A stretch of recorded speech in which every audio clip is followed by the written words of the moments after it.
Okay, I am showing my awesome red live button. So hi, everybody. And my little kind of eyeball with the number of people who are popping in. If somebody wants to throw me a quick comment to just say hi, you can see me, you can hear me and all is good, that would be great. But welcome pseudo back and welcome for the first time for some of our families to the first of a couple, at least for the month of January, these OST caffeine chats. My name is Lindsay Barnt. I am the Director of Student Transitions here at the College of New Jersey. And we have two different types of groups that are kind of joining us tonight. So the majority of the people logging in are likely parents, students, families who, oh, perfect. Thank you, Robin. Parents and students and families whose student just completed their first semester at TCNJ. So you made it. Congratulations.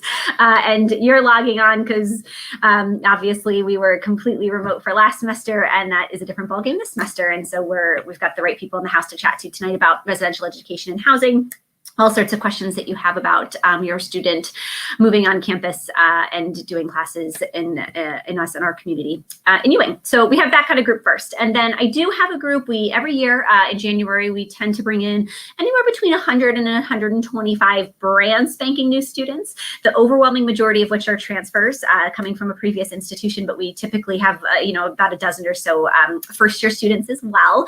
And I would be remiss if I did not say hello and acknowledge them. So welcome. This is your first OST caffeine chat, but I wanted to welcome you and just give a huge congratulations to your student on their acceptance to TCNJ. And thank you so much for choosing to join our campus community.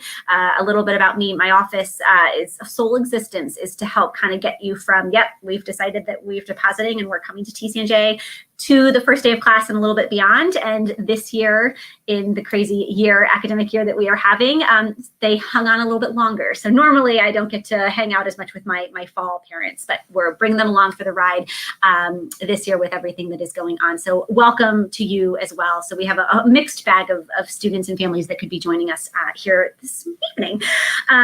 Little quick overview and just a couple of quick things I want to touch base on before I turn it over and introduce Tina and Emily. The caffeine chat, hopefully you have your mug. So I always do this at the start of the chats.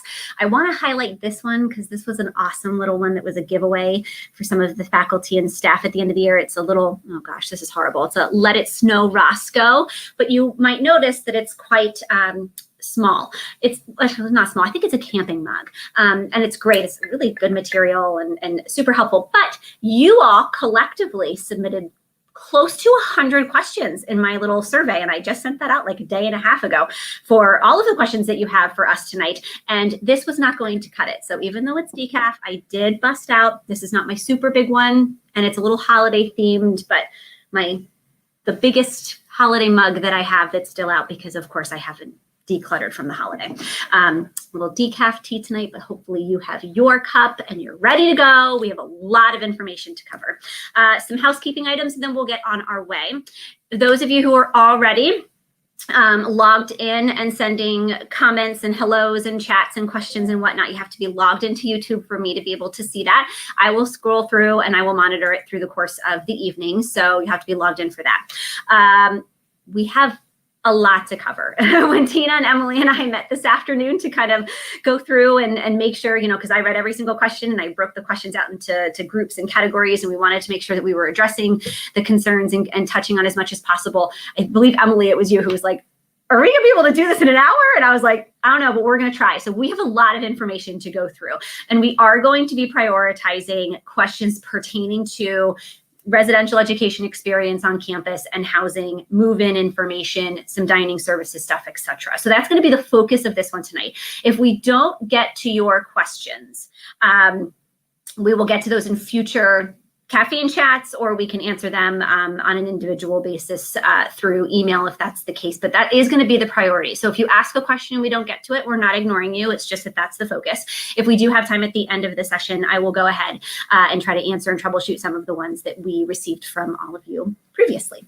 And I'll continue to monitor the side there.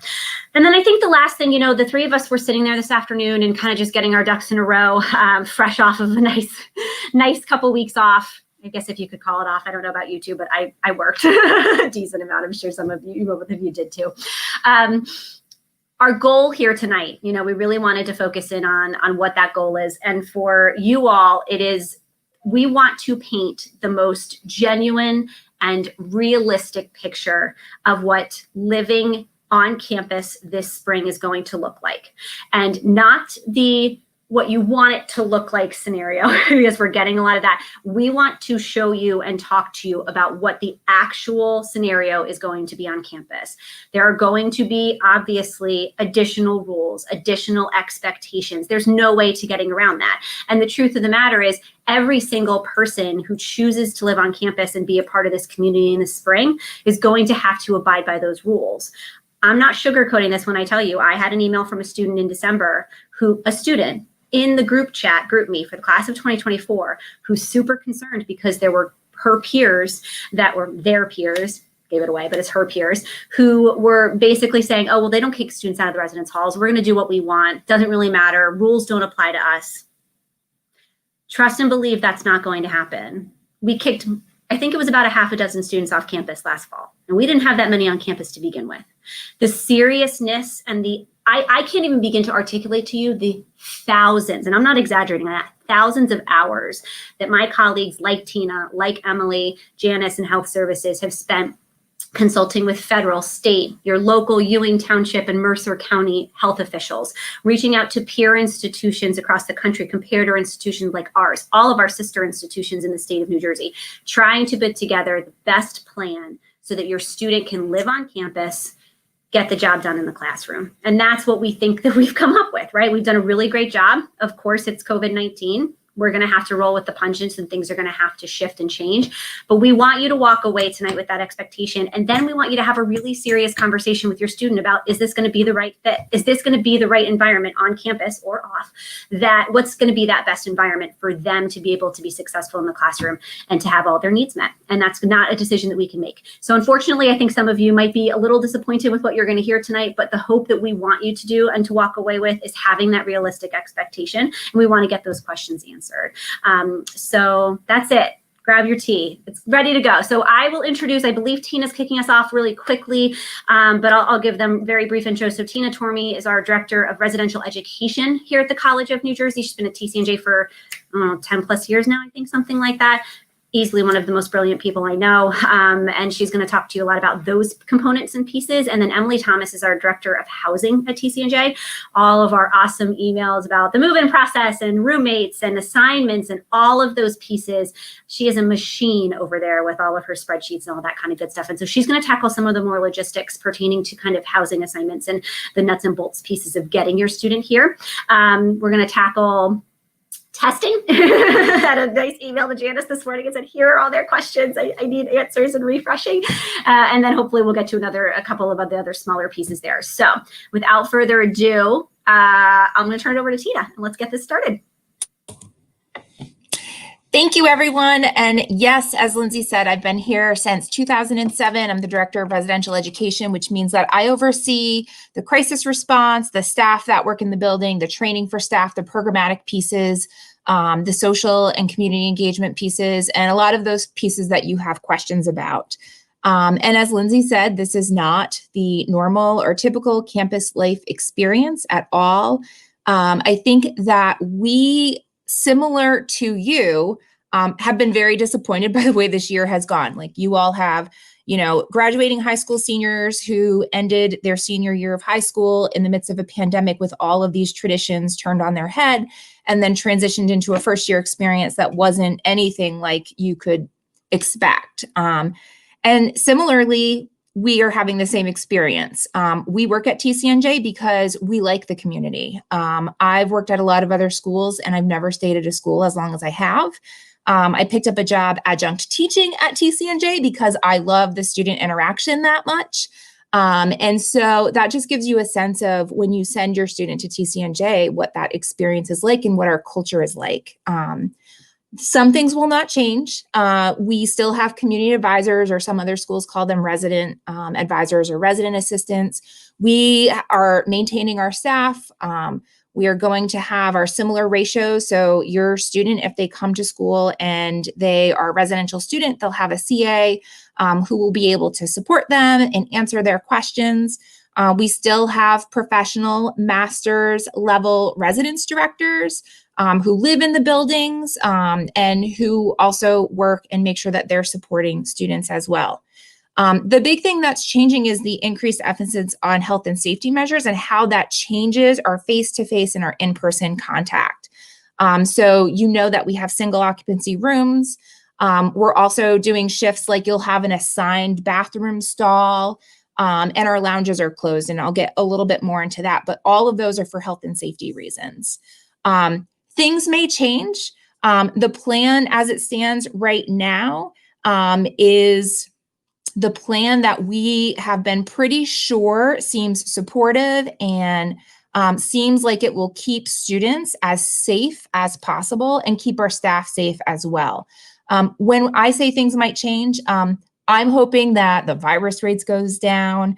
There's more access to immunizations and other things that will allow us to get more back to the community that we're used to.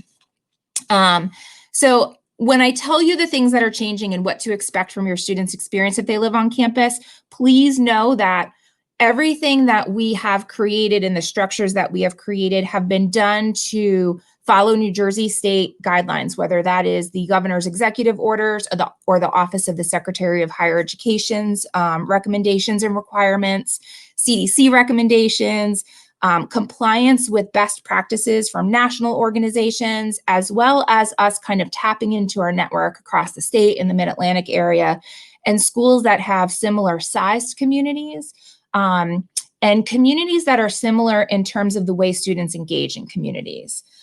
We wanted to make sure that if our students were all virtual in the fall, we could at least learn from others who were not. And so I think we had some really generous colleagues across the country who were willing to share what worked and what didn't. So one of the questions was, are students in the same dorm considered a pod? Are they allowed to intermingle? And the answer to that right now is no. All of our residence halls are too large to be considered pods. Generally, pods are considered about 10 people. And even a floor generally has 25 people. There are situations in our upper class areas where it might be a smaller community of students. The challenge that we have is students haven't necessarily selected housing based on pods. So if I decided that I wanted to live on campus, I'm a senior, I'm living in the townhouses or the apartments, and I'm only living with 9 or even 3 other people, that's one thing, but that's not necessarily my pod because they're not necessarily my friends. They're not necessarily the people that I'm in co-curricular activities with. They're not the people that I'm employed with or in classes with. There's no such thing as a pod the way students move around on campus at TCNJ. One of the questions was, can students return home on the weekends? Yes. But keep in mind, if you live out of state, there may be travel quarantines, which Emily will talk about later. And so that may play an impact into whether or not your student wants to go home, because then they'd have to quarantine when they came back into state. Can parents visit students? Normally, yes. We have parents, sisters, brothers, cousins in our residence halls all the time.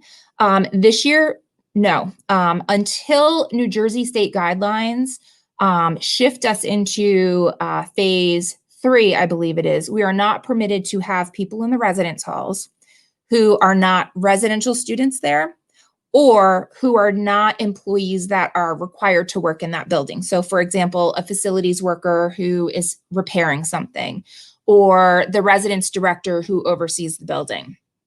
Now, that doesn't mean that you can't come to campus. Like, you could still come to campus, meet up with your student outside, go to some of the spaces that are open on campus, or go to a restaurant if the restaurants are still open off campus. It just means that you can't go in the residence halls beyond the move-in, drop and go move-in day that we have. Another question was CA outreach. Is it possible for the CAs to reach out and start connecting their community before the semester starts? Possibly, but not for a while, for a couple different reasons. One is there are still shifts in housing that are happening. So we haven't even shared rosters with our staff yet. The other thing is our staff are not on contract yet. They are not on contract until I believe the 17th or 18th. And then at that point, they are going to be in full-time training and floor prep. There's obviously a lot that we need to make sure they know so they can keep their communities healthy and safe. So they have, I believe it is 60 hours a week of floor prep, opening shifts for the drop and go move-in, as well as the training that's happening in order for us to really be fully prepared to have students come onto campus. A CA, I saw that question pop up in the chat box. A community advisor, it's a student staff member who has been hired and trained to be a mentor and a guide to the residents on their floor. Other schools might call them resident assistants. I know the biggest question that I've seen popping up all over the place, and the concern that I would have if I were a parent of a college student right now, is what are the social opportunities? We know that our upperclassmen students, they already have kind of a network that they know how to navigate, but first-year students may not yet. They may know of students from the co-curriculars that they've been doing virtually, or their classes that they've been doing virtually, but they haven't had the opportunity to meet too many people face-to-face yet. Residence hall lounges are not open yet. We were really hoping that by the time we opened, we would be in phase 3, which would allow us to open our lounges. And that would allow students to congregate in small groups, masked, socially, physically distanced, and be able to meet their peers in their community. Until we get to that phase, we cannot do that. But we have worked on identifying some outdoor spaces where student organizations can do outdoor activities, weather permitting. So far, it's been a super mild winter. This might be the one winter that I don't wish for snow days. And if anyone knows me, you know I'm also doing what my 9-year-old does and putting my pajamas on inside out and putting ice cubes in the toilet, spoon on the windowsill, whatever people tell me I need to do for a snow day. But this year, we don't want them. We want nice, warm weather. We will have activities that are planned. TCNJ student organizations tend to have so many activities that students have decision fatigue and they struggle to figure out what am I going to do tonight? There's like 30 things happening. The programming will not happen to that degree this year because it's just taking longer for students to pull together programming and there aren't as many spaces. Most programming is going to be virtual though. Right now, the capacity limits that New Jersey has set has really limited us to what we can do. And so virtual programming allows us to have more accessible programming to more people than having a room that's limited to having, 5 to 7 people, depending upon the size of the room.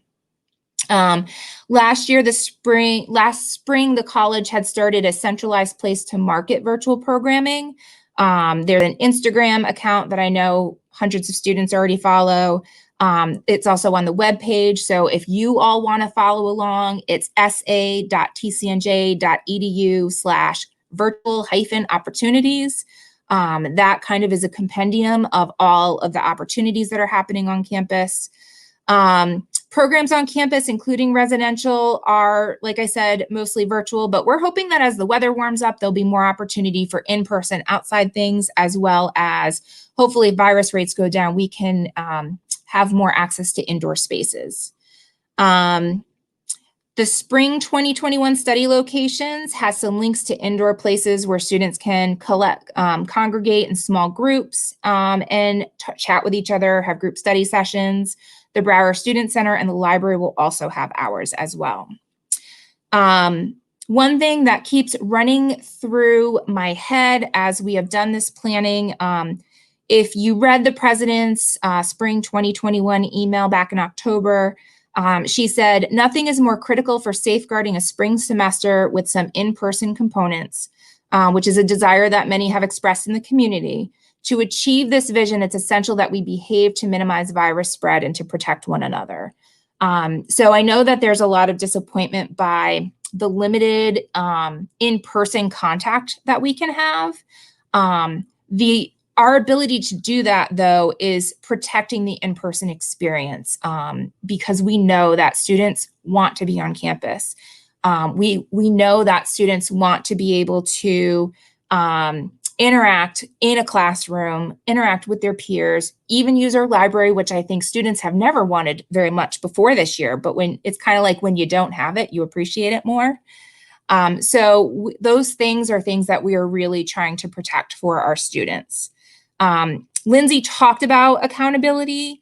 So I won't go into that too much, but we do have a conduct process. And in addition to that, whenever a student is in violation of our health and safety guidelines, they can be removed from housing. It in the past has been very rare that we've done that. Our students generally are very respectful, they're very responsible, and they are aware of the role that they play in community. My hope and my expectation is that they will continue to act in this way. But I do foresee that there is the potential that if students are creating risk for other students, especially as it pertains to violating our guest policies, then they would potentially be removed from campus. Students are not permitted to have guests. So I already talked about parents not being able to visit, but if I live in Travers 104 and I made friends with the person who lives in Travers 105, we cannot share a room. Like, we cannot spend time in the same room. There is a strict no guest policy. And part of that is because if the virus spread gets too out of control and we run out and sacrificing the on-campus experience for all of the other students. And we don't want to get to that point. So transitioning to isolation and quarantine housing, I would recommend that if your student is going to be a resident on campus, that they prepare for the fact that they could be put in isolation or quarantine at some point. Isolation, for those of you who may not remember, I know for months I was like mixing up the terms all the time. Isolation is for someone who has COVID. They have a positive COVID diagnosis. Quarantine is someone who has been identified as a close contact of someone who has tested positive for COVID. So we have 2 buildings that we set aside for isolation and quarantine housing. ICOF residents, if your student lives in ICOF, because that has a private bathroom and the space is self-contained, they will be able to stay in the room if they have to go into isolation or quarantine. Any other student would have to move to an isolation or quarantine space because none of our other areas have private bathrooms, and we don't want to encourage the spread of a virus through bathroom usage and community or shared bathroom usage. If a student goes into isolation or quarantine housing, meals will be provided and dropped off by dining services.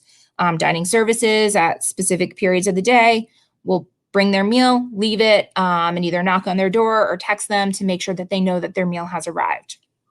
The students who are in isolation or quarantine will only be able to leave the room if there's a fire alarm or if they need to attend a medical appointment. No other reason. And I know that sounds weird because you're thinking, but everyone is in isolation, so why can't they just hang out and like use the spaces like the laundry room? They can't use the laundry room. The reason is because we still have staff that have to serve those spaces, whether that is to pick up trash that the student leaves outside their room to be taken out, or whether that is to drop off the meals, or to do a repair in the common area, or to replace a light bulb in the common area to make sure the place is safe. And our staff will not be able to do that if students who are in isolation or quarantine are just able to roam the building. So they won't be able to order takeout. They won't be able to use laundry facilities, which means that if they're coming to campus, they should prepare to have a go bag. They should, or to be prepared to pack one quickly, which would require them to have 2 weeks worth of clothes, towels, linens, and the types of things that they would need, school supplies, their schoolwork, to be in a quarantine or isolation space for up to 2 weeks. Students may go home if they really want to and you want them to. We are discouraging it because that exposes you all then to risk. The CDC has said it's much safer for students to stay on campus in quarantine and isolation housing. But if you have different circumstances, you are able to drive and pick up your student and give them a room where they can fully isolate or quarantine, then you are able to do that. They will be given time. I just saw that question pop up. They will be given time to pack a go bag. But one thing I have learned with our students, especially when it comes to the end of the year packing, they don't pack and think well when they have to do it quickly and it's unexpected or they're distracted by other things. We will eventually make sure that they have a list that they should pack to help them. But I would imagine that a lot of our students might feel a little bit anxious, maybe even surprised, and caught off guard and may not pack effectively and may forget something silly like a toothbrush or underwear if they are suddenly being moved into quarantine or isolation housing. So they will have some time to do it. But really, it's kind of like when you're 8 months pregnant and you're getting ready to plan for the arrival of your favorite person in the whole world. You want to maybe prepare for that in advance. Tina, I was just about to say, sorry, that this felt like I felt like a hospital bag situation when I was pregnant, but I was not a very good packer either of the times I was there. I have to say, I was really bad at that. I basically packed once my water broke. So I get it. I get it. They don't want to, but we should. All right. So I muted you for just a second because we have a couple questions that I want to ask you that came up before we move on to the next topic. And the first, let me scroll back up. So one question was, would two people in the same suite be able to interact with each other and go to each other's rooms since they share a bathroom? No, it doesn't mean that they can't interact with each other, but they shouldn't be hanging out in each other's rooms. And when they are spending time together, they should still be masked. So say if there's that conversation when one's brushing their teeth in the bathroom and the other one goes to come in, make sure that they're, still protecting their safety because you don't know where that other person, like what their exposure points have been. Okay, great. The next one was, and there were 2 or 3 people who asked it. So if a student ends up having to go into isolation or quarantine, is there any option of them to be able to go home to complete that time and then come back to campus? So, yep, I did mention that they can go home, but the CDC discourages it. We discourage it. If they rely on public transportation, they can't. I believe New Jersey has said you should not be using public transportation if you're COVID positive. So it's really up to the family individually. Okay, great. And then somebody mentioned, so I guess there's a couple singles in Wolf, and there might be pockets of singles in other places on campus that students may be housed. If they have a single and a bathroom attached to that single, and they end up needing to quarantine or isolate, do they have to move to that floor, or would they be able to do that in their room still? The only building that they can isolate or quarantine in room is ICOF. Okay, great. And then I think I'm caught up on questions from that. So thank you for that. Then I think it's M's time. Thank you so much. As Lindsay said earlier, my name is Emily Thomas. I'm the Director of Housing. I oversee the operations side of the house, the housing application process, the room assignments, billing, housing cancellations, any of that stuff's going to be processed through me. So as Tina alluded to, there is also the travel quarantine. And so I just wanted to give a brief overview because this doesn't apply to too many people as far as the start of the semester, but it's very important for everybody to know, especially if students are considering wanting to travel. So with the travel quarantine, right now, the states that are listed, that are not listed on the travel quarantine list for New Jersey are Pennsylvania, New York, Connecticut, and Delaware. If you're coming from anywhere else in the US and the world, you do have to quarantine before coming to campus. So there are actually 2 options. You can either quarantine upon arrival or you can quarantine in advance. So if you are coming and you want to quarantine on campus, what you need to do is just have a negative COVID test uploaded to OWL prior to arrival. And then we will actually provide you with a quarantine room on campus. And we will also provide COVID testing on day 5, 6, or 7 of your travel quarantine. As long as you test negative after 7 days, you can then be released from that quarantine and can start staying in your actual room. But just keep in mind, like, this will also apply if somebody chooses to leave and come back to campus during the semester, if they're going to stay outside of just that area.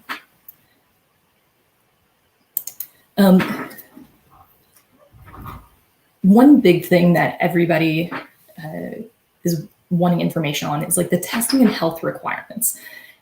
Before ever living on campus, there's the need to complete just the basic pre-entrance health requirements. But in addition to that, now that we're in COVID times, we have 2 additional requirements. There's the flu vaccination requirement. And right now, most residential students still have that outstanding. It is critical that this gets done and uploaded to OWL no later than January 15th. And then it will take Student Health Services up to 3 business days to review it and remove the hold. And you will be notified by Health Services when that is removed. If a student is unable to receive a flu shot in their community, they can schedule an appointment with Student Health Services for flu vaccination for a cost of just $10. And appointments can be scheduled beginning Monday, January 11th. If for any reason the flu vaccination is medically contradicted, I apologize if I'm not pronouncing that correctly, you're not required to, and there is a process in the forms section of Student Health Services website where they can have the doctor fill out the form and submit that to Student Health Services. The other big thing is the COVID testing. And because this is so new, we definitely want to make sure that we're emphasizing what that looks like and what that entails. The COVID testing is required to occur 7 days before living on campus, and that test result should be uploaded to OWL. You'll need to include the student's first name and last name, their date the test was collected, of course, the test result, and the facility where that test was performed. All COVID tests are acceptable outside of the antibody test, which is the blood test. Please know that more information will be sent regarding pre-arrival testing within the next week. In particular, we are hoping to have opportunities on campus with our testing provider that will be on campus for the semester. We're hoping to start that about a week in advance. So we know that in local communities, it can be more challenging to perhaps find that test. So if you can't do that in your home area, we are hoping to have that available to students the week prior to moving in. I know that somebody had also asked if a student tested positive within the last 90 days, do they have to have the negative pre-entrance COVID test? And of course, that would be no. It's just important that they have completed their isolation, that they're asymptomatic, and that they can upload their positive COVID test results into OWL for review and exemption from the pre-entrance COVID testing. So once all of that is complete, we want to make sure that everybody's familiar with what the move-in process is going to be like. And as both Lindsay and Tina were indicating, this is not a normal year. So move-in is not normal. And it's going to be a lot more distant than it typically is, because we need to encourage physical distancing as much as possible. Therefore, we're not having everybody ascend on campus in one day. We are having it over 13 days. So the drop and go move-in process will happen from January 19th through the 28th. Students, and only the students, will actually be able to go into the Brower Student Center to pick up their key. And then they and their 1 to 2 helpers can go to the room to help move in their belongings. They will have exactly 3 hours before the next move-in group begins. So it is very important that you do stick to that time frame. Please make sure your students are bringing their ID cards in order to access their building, sometimes their room as well, and in order to get their key for their room.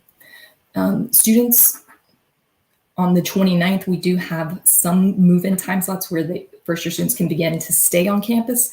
If they did the drop and go earlier, students can return at noon or anytime after noon on the 29th or the 30th and begin staying on campus.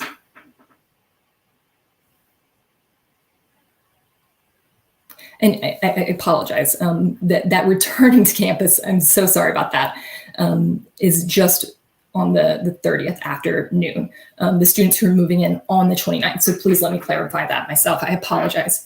The students, namely those from out of state who can't do the drop and go move in, they can sign up for move-in times on the 29th and stay on the 29th. The 30th is when first-year students can return and live on campus. That's after noon on the 30th. Returning students can return after noon on the 31st. And so if your student has not yet signed up for a move-in time slot, I please ask that they go ahead and do that at this time.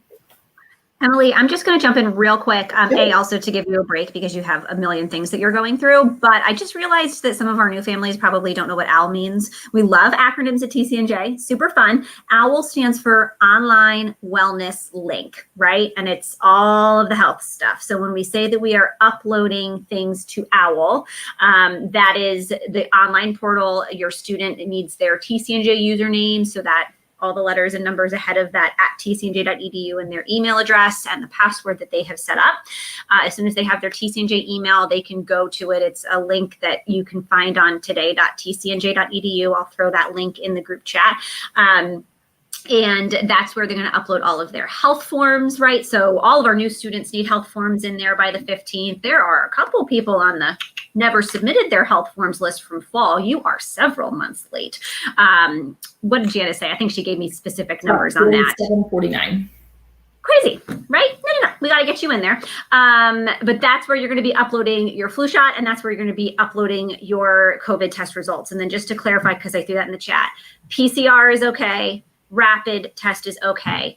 Blood or the antigen test we do not accept, so you cannot do that one. And it needs to be taken and the results uploaded in the 7-day window. So for most students, you're going to be moving onto campus. Your first day living on campus is going to be that Saturday, January 30th. So you need to get the test, get the results, and upload them. No, like you can't do that before the 23rd. So 23rd to the 30th is your 7-day window. If you are an out-of-state student or you live far away and you have a time slot to where you are moving on campus the 29th and you will be staying on campus, then you go a day before. So it's the 22nd to the 29th. So you basically, in that 7-day window, have to get the test, you get the results, and then you got to get it uploaded. There's not a lot of wiggle room here. And especially, I mean, my mom had to take a test a couple weeks ago and it fell right over the holidays and over a weekend. So be really strategic about that, but you don't have too much wiggle room. So the planning now, hopefully we give you a couple weeks to be able to get those ducks in a row so that you can get them uploaded. You will not be able to stay and move on campus if you do not have that test in OWL. And there's, 1,000, 1,500, however many of you who are coming in, that's a lot of paperwork that health services is going to have to go through in a really short period of time too. So it's just going to take an all hands on effort with everybody to be able to get that in.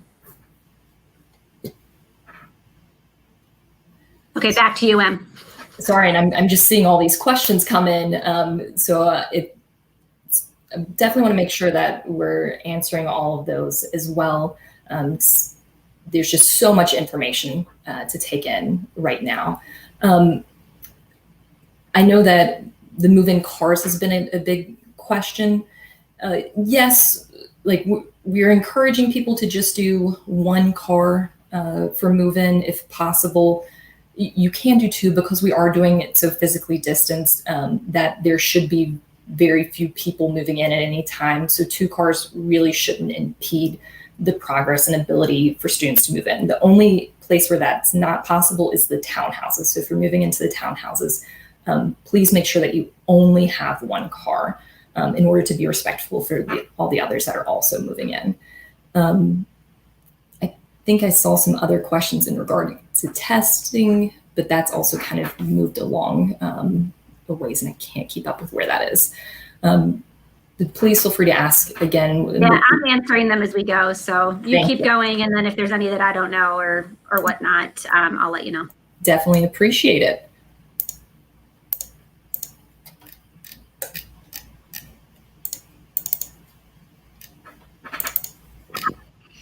Can we go back to isolation and quarantine for a second? I saw a question that came up, and it was, if my student goes into quarantine and the previous person had been quarantined and then needed to move to isolation because they developed COVID, what's going to happen in between then to make sure my student isn't at increased risk?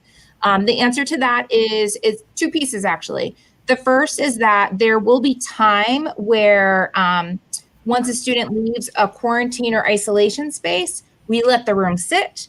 We have cleaners come in before we can reissue it and reopen it to a student in isolation and quarantine. The other piece of that is that our quarantine spaces will also allow us, if a student develops symptoms and becomes COVID positive while they're in quarantine, they will be able to stay there. They won't have to move again. That's actually something that not a lot of other schools are doing. However, we have the type of housing that allows us to do that. And the reason why we did that is because more movement means more exposure. And while a lot of students are not feeling terrible when they develop COVID, they're probably not feeling great. And so we don't want to be in a position where we have to make a student move like 3 times as they're dealing with schoolwork and trying to stay on top of their studies if they end up being exposed to COVID or contracting COVID. Thank you. So just to go back to some of the housing questions that were submitted to Lindsay previously, a lot of people were curious to know if the college might decide to close housing. At this point, we do not anticipate canceling spring move-in. We are full steam ahead and really are looking forward to welcoming students back. Even though it's not normal, we want to provide as best a good of experience as possible. As there are still like housing cancellations coming in, and we are seeing some drop in the number of residential students who are looking to live on campus, there may be a need to potentially shift some students around just a little bit.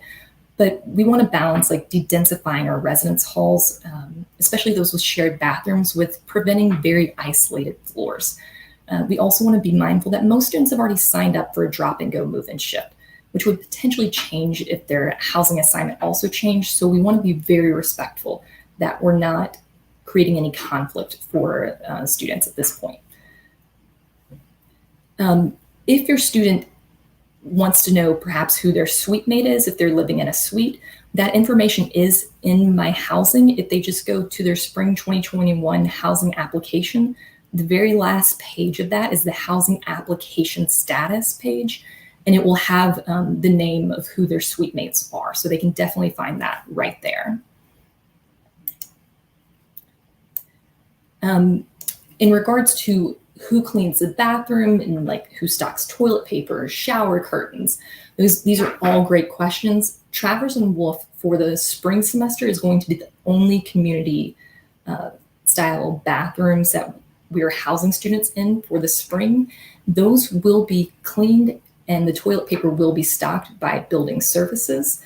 And they will be cleaning those twice daily, as well as like the high touch point areas. In all other buildings, the residents are responsible for cleaning their own bathrooms and kitchens if those are present, in such as residents in Phelps and Hausdorfer, and stocking their own toilet paper. However, shower curtains are supplied in all bathrooms, whether that's a hall style bathroom, suite, apartment, townhouse. Those are all supplied by the college. Room cleaning, though, it is very, very critical, especially right now, that all students are responsible for cleaning their own rooms, that they have disinfecting wipes or spray, especially taking care of the high touch points. If they have a suite style bathroom, want to make sure that they are regularly cleaning the toilet and the shower as well. Laundry, that is included in the cost of housing, so that there's no coins required, there's no swipe card that's required. They can just go to the laundry room, and as long as it's open, there's no one in there, they are able to go and use the washer and dryers at that time. In Travers and Wolf, the laundry is located on odd floors. In Cromwell, it's the even floors. Decker, it's about one every other floor, but it switches up which floors those are. In Eichhoff, there's like 2 per floor. Another big thing that everybody wants to know, especially right now, where people are really dependent on internet access for courses, for communicating and socializing, and entertainment. All of our residence halls do have Wi-Fi, and please know that also, because there will be a lower occupancy in all the buildings, there's going to be less demand because there's going to be fewer cell phones and laptops and gaming systems trying to access that. That we do feel that the internet will be very strong. However, you can always encourage your student to bring an Ethernet cord just in case. That's always a good backup to have.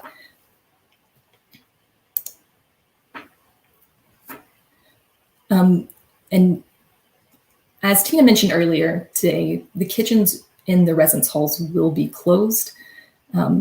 So students are limited a little bit in what they can have in their room as well. And we want to make sure that you're familiar with what appliances are approved. So micro fridges or a mini fridge are acceptable as long as they are 3.5 cubic feet or less, and as well as microwaves as long as they're 0.4 to 0.9 cubic feet. And the only other approved appliance is like the pod style coffee brewers. Students cannot have rice cookers or crock pots, forming grills, or anything with exposed heating elements in their rooms. And students in the townhouses and apartments, if any of your students are going to be living there, they cannot have a mini fridge or micro fridge because there's already one provided on the floor in their apartment. Dining is also just a critical part, so I want to make sure that I can touch on that just a little bit. Someone had asked what food options will be open on campus. So the dining locations and hours of operation are planned based on current conditions, including COVID-19 guidelines and resident student population, which are both subject to change. For the spring of 2021, we do plan on opening the atrium of Eichhoff, the Lion's Den Food Court and the Student Center, Fresh Pride Cafe, and the Library Cafe and the C-Store, which is located in Eichhoff Hall. T-Dub's Education Cafe 1855 and the STEM Cafe will be closed this spring. Additionally, the atrium at Eichhoff, the Lion's Den Food Court, and the Library Cafe will close for 1 hour daily for cleaning right after lunch and before dinner. I know another common question has kind of been, will students be allowed to eat in the dining hall or like in Eichhoff? And so right now we are planning to have limited seating in the atrium of Eichhoff in accordance with CDC and state guidelines, are subject to change. So all those plans are evolving based off of CDC guidelines and the COVID and state guidelines as well.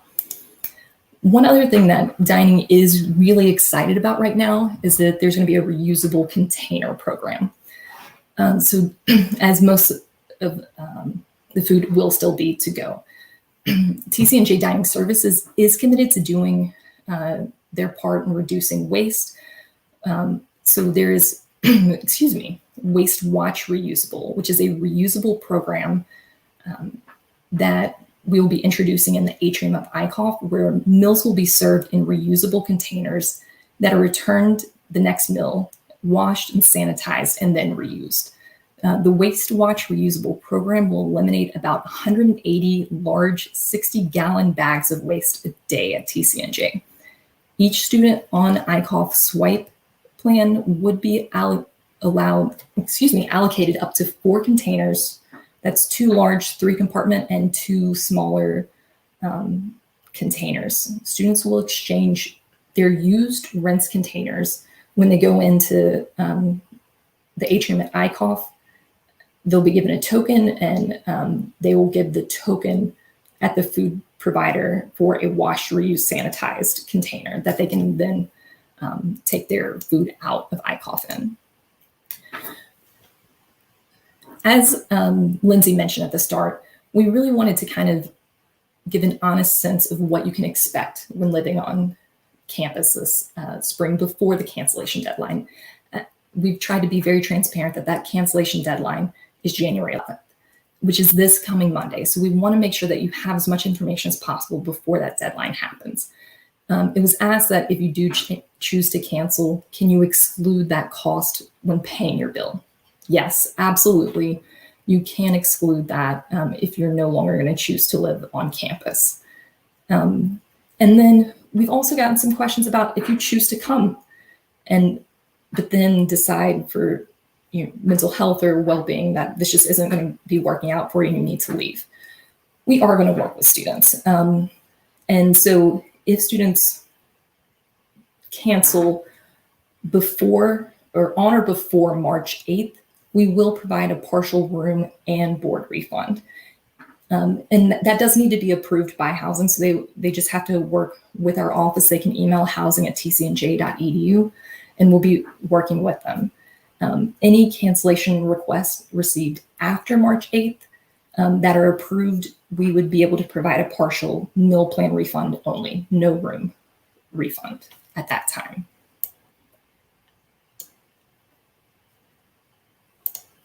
And I believe, Lindsay, that might be some of the majority of the questions I recall seeing. Mm-hmm. Yep. One that just came in, just a quick question about eating in ICOF. So there's limited seating, but when Karen got you that information earlier today, are they able to sit with other students, or is it all individual solo seating in ICOF if they choose to eat there instead of grabbing and taking it back to their rooms? I think it will be kind of solo seating, probably 6 feet apart, like one person per table. So it's not going to still be like necessarily an opportunity to really intermingle with other people. And I believe that there are still, at least with, and the good thing is as the temperatures rise, even though it'll still be primarily to go, provided that we're just in phase 2, it'll be a great opportunity to have some outdoor dining opportunities with your peers as well. So February is going to be a little bit of an awkward transition time as the weather's still really cold, but hopefully in March it'll start to warm up some more and kind of increase those opportunities to use the dining experience as a socialization opportunity as well. Fingers crossed. That's the hope.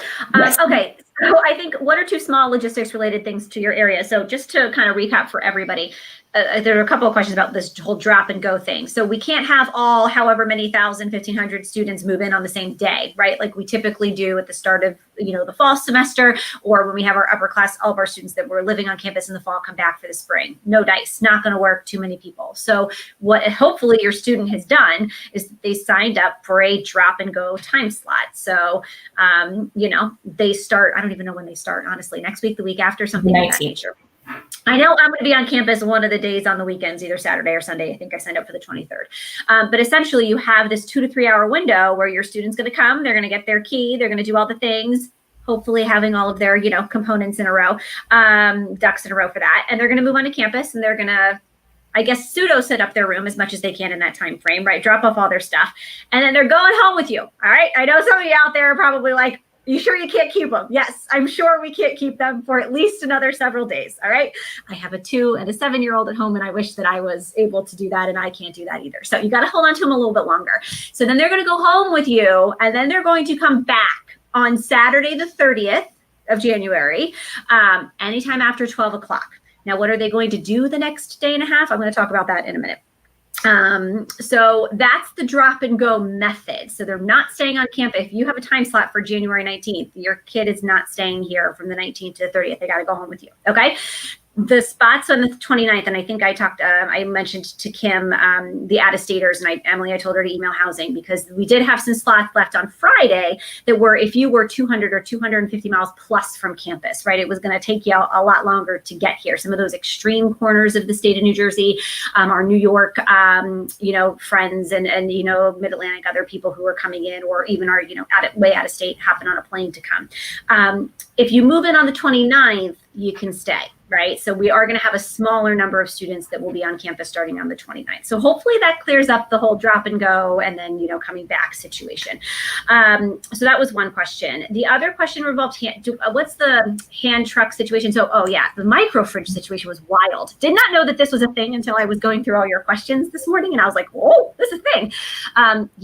They're like in short supply all over the country because every institution needs to have a isolation and quarantine area, and every room in the isolation and quarantine area needs to have a micro fridge.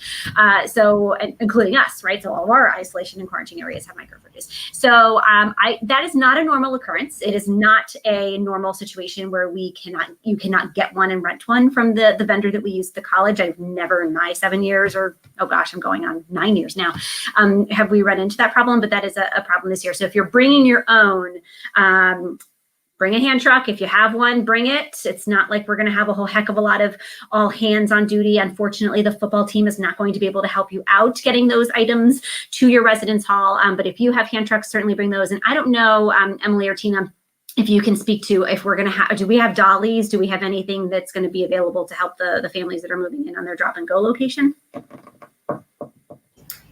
We don't, because of the transmission risk and the ability to have enough and to be able to clean them in between families using them for the shifts. And to even just have personnel to staff and be responsible for the sign out and return process through this. Yeah, that makes sense. Okay, so wear comfy shoes.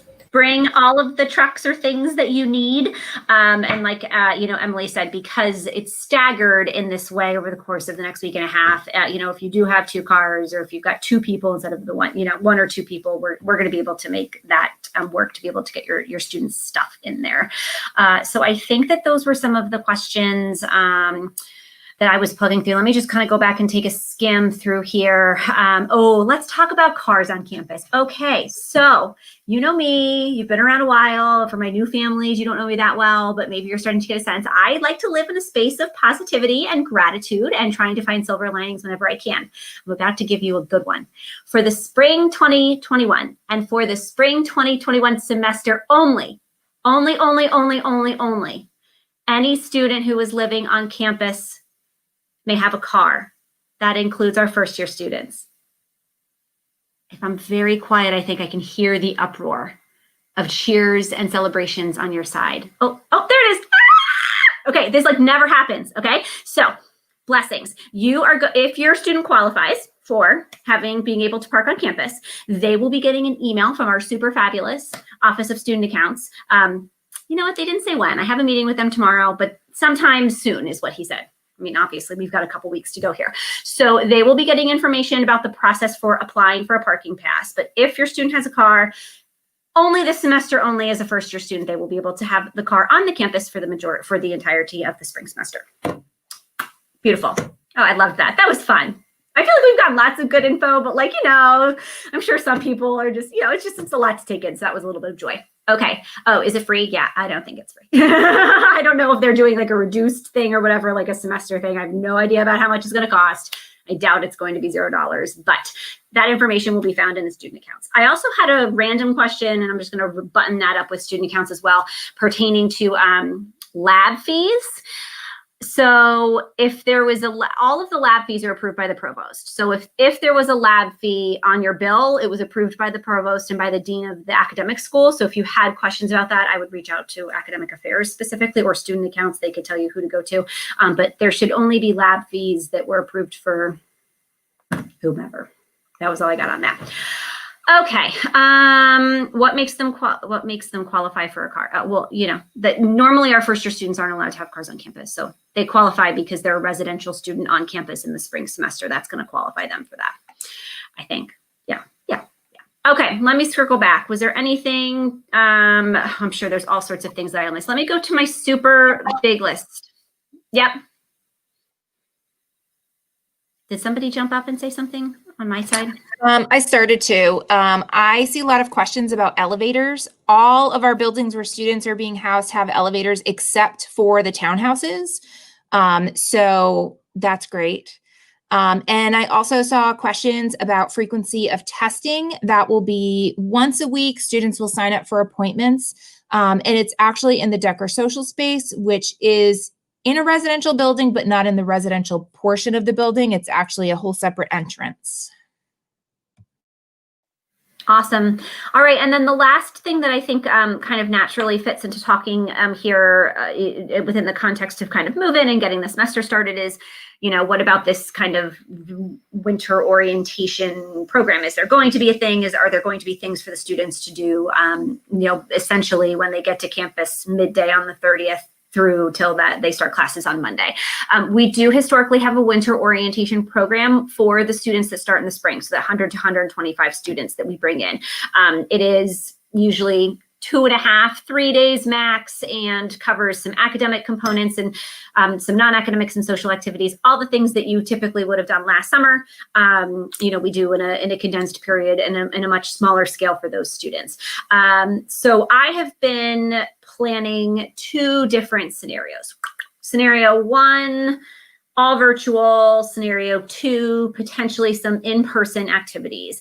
Those in-person activities would be available to students that were living on campus regardless of whether they started in the fall or in the spring, or potentially some commuters locally who can come to campus and do that. I am not going to be making a decision on which option we are going with here and what that's going to look like until at least next Friday, the 15th. You know better than everybody else, everybody here, the virus has a mind of its own. The numbers have not been great the last couple of weeks. I want to kind of give myself as much time as possible to kind of see where we land, so that if there is a hope that we could be doing, even if it's just some light programming for new students over the course of that weekend, I would like to, with every fiber of my being, be able to make that happen. So I'm going to give it another week and a half. And we're going to see how that goes. And all of the students will be notified the week of January 18th with where we kind of landed on that.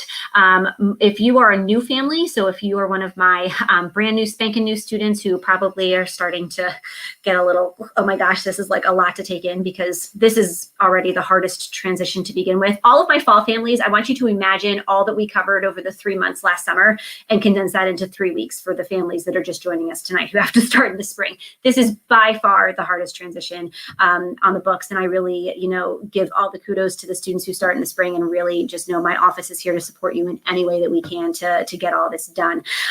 That said, your students are doing the same things now that the students that my fall students did over the summer. So you were assigned, and if you haven't, your student hasn't heard, they will, you were assigned a member of my staff who's going to do weekly check-ins with the students into icebreaker activities and talk about campus resources and kind of walk you through the nuts and bolts of what life at TCNJ is like. So they're going to be doing some virtual opportunities there, and there might be some virtual opportunities right before the semester starts or a little bit into the first semester, similar to what we did for the fall students with our virtual Welcome Week program.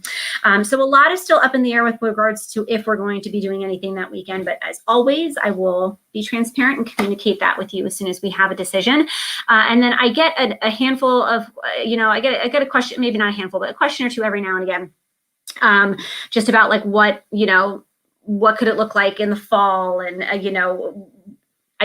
I really want to reiterate for everybody that this is not going to be the forgotten class, right? I think there's a lot of sentiment on the Facebook page and elsewhere that like, oh, well, are they going to get forgotten because then next year's class, maybe they're going to have Welcome Week and all these things that my student didn't get or I as a student didn't get. You're not ever very far from my heart and from my brain. And, to the extent that I'm going to take a look at what can we kind of do, because your transition is just such an interesting thing, because you were all virtual. Now we're going to have some of you on campus, but it's going to look completely not like what normally campus is. And then the hope is that in August, you're going to move back on campus, and then we're going to kind of be where we should be, or much closer to where we normally should be in terms of a normal operating procedure. You know, it's such an interesting journey that you have gone on. And I think the most important thing to remember is that you're not going to be lost on me. I will remember this class forever. I'll be following you all 4 years, right? You guys graduating in 2024 will be a moment to be sure. But just know that you're continually front of mind in ways that I can continue to support you. And that's not going to go away just because we're focusing our efforts and our attention on just kind of making sure that we're getting other new students acclimated and up to speed and in our community and doing well. So there's all that. Okay. Any other questions? Let me go back to my master spreadsheet. I know it's 9:04. I apologize for going overboard or a little over on time. I see lots of questions about outdoor opportunities. And I want to say that outside, walking around on campus, all of that stuff is good. All of that stuff is healthy. Students can hang out outside on campus. That's where they can socialize, and they don't need a formal space to do that. If you visited campus last semester, you would have seen the handful of students who were either commuters who lived in the area or our small population of residential students. They were doing a lot of outdoor stuff. They were walking the loop together. We had, I always saw this 3 group of women going to one of the commuter parking lots. They'd have their car doors open with the radio blasting and their lawn chairs like 6 feet apart, and they were just hanging out and talking. But like, those are the things that are open, and those are the things that we encourage. So absolutely, 100%. I love that. On campus though. I love that. Love that. All right. I want to very quickly chat for like 2 or 3 more minutes about some academic questions that you asked. And I'm going to brush over them quickly because I don't have answers for them yet. A whole bunch asked about when all of the class statuses were going to be updated. So I guess in pause, some classes have not been designated either to be virtual or remote. I'm sorry. I think it's remote versus flex or in person, and that you might be waiting. So I didn't know that there were ones missing. So I have a call/email in. And as soon as I learn that information, I will figure out the best way to share it with you all. But that's something that I'm going to follow up on. There was another question about, why are so many courses going virtual again? Just as a reminder to everybody, just as the students have the option to choose whether they want to participate in person or virtually, every faculty member on staff on our campus has the option of teaching that course remotely or in person. So we just have faculty members who are uncomfortable teaching in that in-person space for the spring semester. And that's why you're seeing, I think it ended up being somewhere 60, maybe 65% of the students, of the faculty members that are choosing to do that virtually. So that's a reason for that. It's just both sides of the coin there with regards to that preference in terms of how they feel most comfortable delivering and receiving that information. I also received some questions about the recharge week. Yeah, that was fun and interesting. And in our directors meeting yesterday, Emily and Tina and I were like, wait, what was up with that again? So essentially what we know kind of right now, and I believe more details will be coming, is that there is no spring break in a way in such that you are not meeting with any of your classes for that entire week. You typically go home and then you come back to campus. That will not be happening. But the recharge week is designed so that classes are still meeting, all right? So this is not going to be a nothing that week. But it's not going to be as intensive, I think, it will not be a regular course load. So for example, if there was a course that, the professor had planned at some point in the semester, I want to show this movie, or I want to show these series of videos, or I want to do this super kind of fun exercise, that might be something that they save and that they do during the recharge week, right? So a little bit of a significantly lighter load. It allows your student the opportunity to kind of take a deep breath. I do not know if this applies to grad students, but that would be really nice if it did. I'll keep my fingers crossed because I'm already like, oh, what would I do? But yeah, so that's the plan. So they're not going home. The classes are still going on, but that it's supposed to be a significantly decreased load in the efforts to have your students be able to take a break, catch their breath before they finish out the rest of the semester. So that's all I know about Recharge Week, but I fully anticipate that we're going to get some more information about that. And there was one parent who had a question or an issue with mid-year progress reports last semester. if you are listening or watching this, send me an email to studenttransitions@tcnj.edu and I'll connect you along, because that was a little bit of a one-off specific situation. All right, let me see. Okay, the gym. This was a big one. I don't know. Tina, Emily, do you know the answer to that? They were open in the fall, and as far as I know, that plan should be continuing for the spring as well. It is limited with, I think you have to make appointments, you have to sign up for them in advance. It's a briefer window of time because they need to make sure that they can thoroughly clean between, but as far as I know, it should be full steam ahead still with opening the gym. And if you don't mind, I think Diane also asked the question about if a student can commute to campus for just one flex class. Absolutely, that is definitely an opportunity. Just know that whether you're residential or not, any student who's on campus will have to participate in the weekly COVID testing. So if the student is coming just to take that class, they will still have to have the weekly COVID testing. Yeah. Yeah, definitely. And we have some spaces that have been in the student center, one, I think, possibly two, that have been converted into kind of commuter lounges. So I had a question that showed up where, your student has a back-to-back class and one of them is in person or flex and one of them is virtual, but they're not going to have time to get home right before that class. So there are going to be a space or two on campus that are designated for those types of students. So commuter students that are on campus that need a space to go in between, obviously with 6 feet apart set up and an individual desk and whatnot. And that's also one of the reasons, again, kind of going back to that bigger point about the social opportunities, our student organizations just don't have as many spaces to utilize to do hosting activities early on. And that's a reason, that's another example of a space that we're using in a way that's very different from what normally would be using in the spring semester there. But yeah, so the commuter students, if they do want to come to campus, they still have to follow the same weekly COVID testing protocols that all of our residential students. And then do the students sign themselves up every week? Yeah, I think they have to, right? It's on the students to do that. There will be more information forthcoming in the next week or so. And yes, they will be responsible for signing up. Hopefully they will pick a time that they can consistently go every single week so that they only kind of have to do it once, but definitely more information will be forthcoming. Also, Colleen, I can't believe that you asked this, so I am 100% yelling at you if I see you in person in the next couple of weeks. She said, dare I be the person to ask if there's any chance between now and January 30th that the plan will change? Well, I mean, hopefully no. Hopefully the answer to that is no. I mean, Tina's nodding no. Emily's like, no, please no.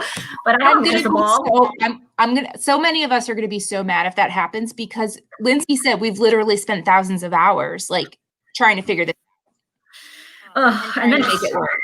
Well, then we had the original plan, remember, in August, and then like that went. So then like we brought it back. Like these conversations, like I remember like the first weekend in August, I was in the middle of trying to do spend a day, and y'all were starting back up with your groups trying to say, okay, well, we got to think about January. So, all right, I'm very cognizant of the fact that we are over on time. Very quick teaser.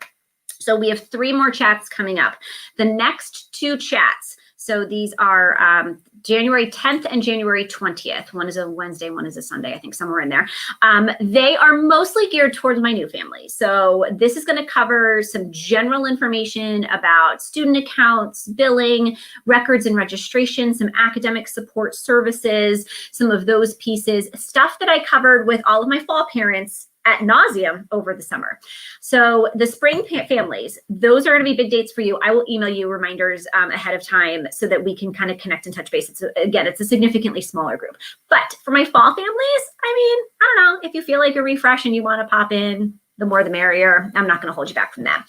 The 4th one and the final one is going to be on, and it's my sister's birthday. So, I do know my sister's birthday, Sunday, January 24th.